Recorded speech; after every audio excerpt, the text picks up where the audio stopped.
strategy on gold would you have favored at the start of the year? Would you buy on dips or would you advise to sell the yellow metal? Well, gold is clearly out of favor. We've had a huge correction since essentially September 2011, and we think it might continue somewhat. The technical support at 1540 has decidedly been broken, and we could see it stabilizing. If you look at this whole formation, and from a chartist perspective, I would think we could see as low as 1200 before we actually see some stabilization. Would you say that the Cyprus worries will lead to aggressive dumping for gold? If so, where do you see it by the end of 2013 or even 2014? Well, the comments by Mario Draghi on Friday afternoon, 10 o'clock New York time, essentially started this whole move. A large number of contracts were sold. He said that possibly Cyprus will have to sell its gold reserves in order to get a bailout.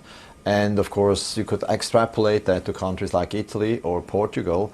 Cyprus has only about 10 tons of gold. That in itself is not a market-moving event.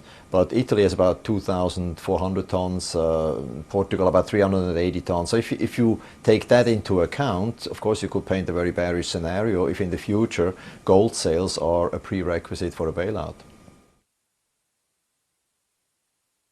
Would this sell-off mean a defined shift to equities? And where do you see money flowing?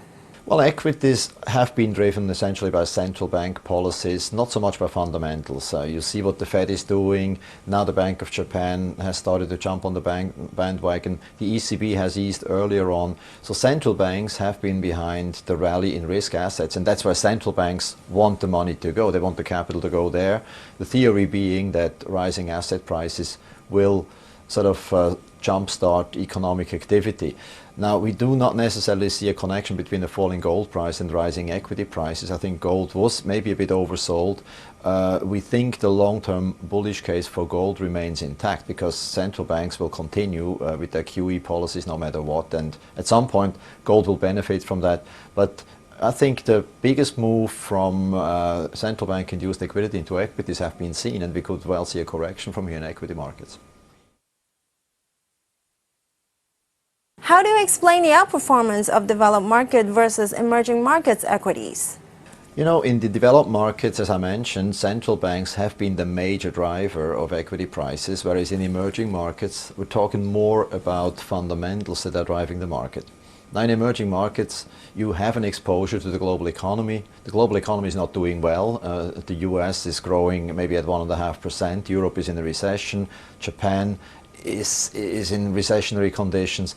So the external environment for emerging markets are not looking particularly good. And at the same time, you have inflationary pressure stemming from QE. So emerging markets reflect all that, whereas developing markets reflect central bank liquidity injections.